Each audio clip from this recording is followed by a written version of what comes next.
अस्सलाम वालेकुम students, I am hoping that all of you are fine. Student, आज हम history of Islam intermediate part 2 का 5th chapter start करेंगे।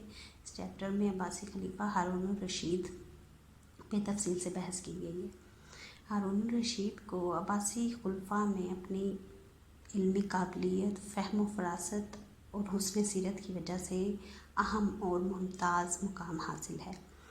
हारून रशीद ने जिस तरह से इल्म अदब, फ़लसफ़ा और साइंस, आर्ट और मज़हब की सरपरस्ती की, उसकी मिसाल मुस्लिम तारीख़ में बहुत कम मिलती है। तो आइए आज हम हारून रशीद के बारे में, उनके इब्तदाई हालात, तालीम और तरबियत के बारे में पढ़ेंगे और उनके दौर के अहम वाक़यात पर थोड़ी नज़र डालेंगे। तो सबसे पहले देखते हैं, हारून रशीद 170 हिजरी यानी कि 786 ईस्वी में खलीफा बने और 193 हिजरी में उनका दौर खिलाफत इख्तिताम पजीर हुआ, जो कि 809 ईस्वी बनता है। इन डेट्स को आपने अच्छी तरह से याद रखना है। हारून रशीद 765 ईस्वी यानी कि 148 हिजरी में रे के मुकाम पर पैदा हुए। उस वक्त उनके वालिद मेहदी रे के गवर्नर थे और कहते हैं कि जब मंसूर को, जो कि हारून रशीद के दादा थे, उनको हारून रशीद की पैदाइश की ख़बर उस वक्त मिली जब वो हाशमिया से अपने नए दारुल खिलाफा बगदाद में मुंतकिल हो रहे थे। तो तब अबू जाफ़र मंसूर ने ये ऐलान किया, एक तरह से दावा किया कि मेरा ये पोता तारीख़ में जाके बहुत नाम कमाएगा, और ये बात बाद में सच साबित हुई। हारून रशीद मलका खैज़रान और मेहदी का बेटा था।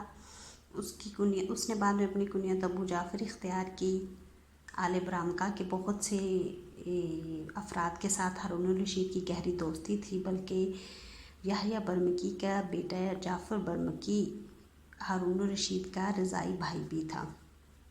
हारून रशीद की तालीम और तरबियत के बारे में कहते हैं कि उसके दादा खलीफा अबू जाफ़र मंसूर ने बहुत अहम एहतमाम किया। उसके पहले उसकी शख्सियत पे सबसे ज़्यादा जिन टीचर का असर था, उनका नाम है हमज़ा कसाई।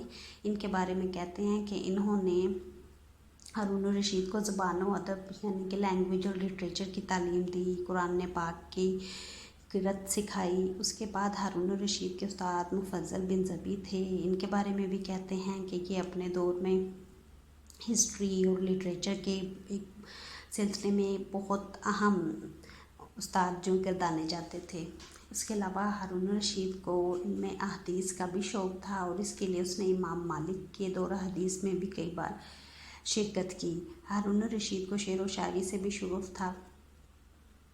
अब इसमें बताया जा रहा है कि हारून रशीद की शख्सियत को निखारने में और संवारने में जिन अफराद का बहुत बड़ा हाथ था, उनमें उसके वालिदैन यानी कि मलका खैज़रान और उसके वालिद मेहदी, उसके दादा अबू जाफ़र मंसूर और ये चंद असातिज़ा हमज़ा कसाई, मुफज़्ज़ल बिन ज़बी हैं, इमाम मालिक हैं, इनका बहुत हाथ है। याह्या बरमकी इनके अतालिक, इनके ट्यूटर थे। उन्होंने भी हारून की तरबियत करने में अहम किरदार अदा किया।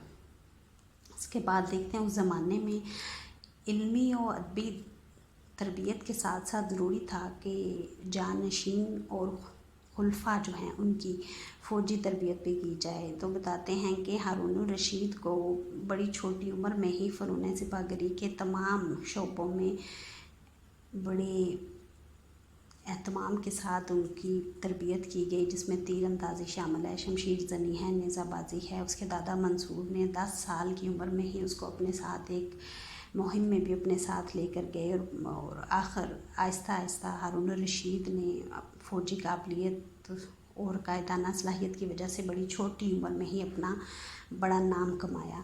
हारून रशीद को खलीफा बनने से पहले ही बहुत ज़्यादा फेम, शोहरत मिली, बहुत ज़्यादा, और उसकी सबसे बड़ी रीज़न है रोम की मुहिम। अब पिछले चैप्टर्स में आप पढ़ चुके हैं कि मेहदी के दौर में रोमियों के साथ बहुत बड़ा तनाज़ा हुआ और इसमें हारून रशीद ने अहम किरदार अदा किया और जीत में अहम किरदार अदा किया। और हारून रशीद की उम्र उस वक्त सिर्फ 16 साल थी। हारून की सबसे अहम पॉलिसी जो थी वो थी मुहासरा करने के बाद कला के अहले इलाका की रसद और पानी को बंद कर दिया जाए। रसद और पानी की बंदिश से आखिरकार तंग आकर रोमियो ने मुसलमानों के साथ मसालहत करने और मुआहदा करने की तरफ ध्यान दिया और ये मुहिम रोमियो के ख़िलाफ़ मुसलमानों के हक़ में कामयाब साबित हुई। उसकी इस मुहिम के बाद से हारून को अल रशीद का ख़िताब दिया गया और उसको हारून रशीद कहा जाने लगा। और उसी के बाद मेहदी ने हादी के बाद हारून को अपना जानशीन बनाया और उसे अल-मग़रिब यानी इराक़ से अफ़्रीका और ये तमाम हिजाज़, यमन, शाम, मिस्र, इन तमाम एरियाज़ की हुकूमत जो है वो हारून रशीद के हवाले की। हारून रशीद की शादी उसकी फ़र्स्ट कज़न उम्मतुल अज़ीज़ से हुई थी, जिसको खज़रान ने ही पाला था, यानी कि उसकी वालदा ने ही पाला था। ये लड़की बाद में तारीख़ में मलका ज़ुबैदा के नाम से मशहूर हुई। मलका ज़ुबैदा भी अपनी हुस्न सीरत और इल्म फ़ज़ल, अदबी ज़ौक़ की वजह से बड़ी अहम शख्सियत गर्दानी जाती हैं। जिस तरह मलका खज़रान के बारे में आपने लास्ट चैप्टर में पढ़ा है, एग्जैक्टली उसी तरह आप मलका ज़ुबैदा के हारून की शख्सियत पे और ओवरऑल मुस्लिम तारीख़ पे उसके क्या असरात रहे उसके बारे में पढ़ेंगे। बहरहाल हारून जिस रात खलीफा बना उस रात को शब खुलफा कहा जाता है। वो किस तरह से है देखें, जिस रात मेहदी की वफ़ात हुई जिस रात हादी की वफ़ात हुई उस रात हारून के यहाँ एक बेटा पैदा हुआ जिसका नाम मामून रखा गया और हारून ने उसी रात बैत ली, तो इसलिए इस रात को शब खुलफा कहा जाता है। यानी कि इस रात एक खलीफा की वफ़ात हुई, दूसरा खलीफा ने खिलाफत संभाली और तीसरा खलीफा मामून जो कि आगे चलकर बाद में खलीफा बने वो पैदा हुए, इसलिए इस रात को शब खुलफा कहा जाता है।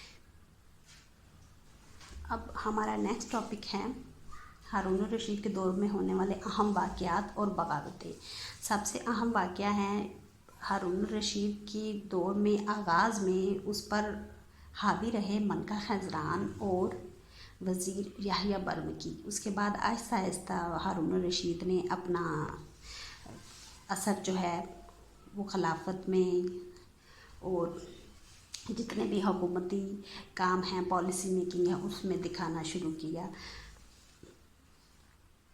अब्दुल्ला अल-सिबा और अबू जाफ़र मंसूर ने अलवियों के ख़िलाफ़ काफ़ी सख्त किस्म की पॉलिसी रखी, लेकिन मेहदी ने आम माफ़ी की पॉलिसी का ऐलान करते ही साथ ही अलवियों के साथ काफ़ी हद तक नरम रवैया इख्तियार किया। इससे फ़ायदा उठाते हुए हारून के दौर में याहिया बिन अब्दुल्ला अलवी ने बगावत कर दी। इस बगावत के ख़ात्मा के लिए हारून रशीद ने आले ब्राह्मका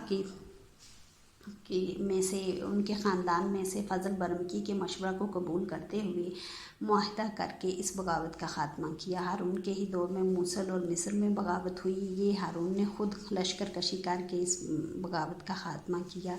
शाम में यमनी और मुदरी कबाइल के आपस में फिर कबाइली असबियतों की बिना पर जंगें और तनाज़ात होना शुरू हो गए थे। इस बगावत का ख़ात्मा किया गया।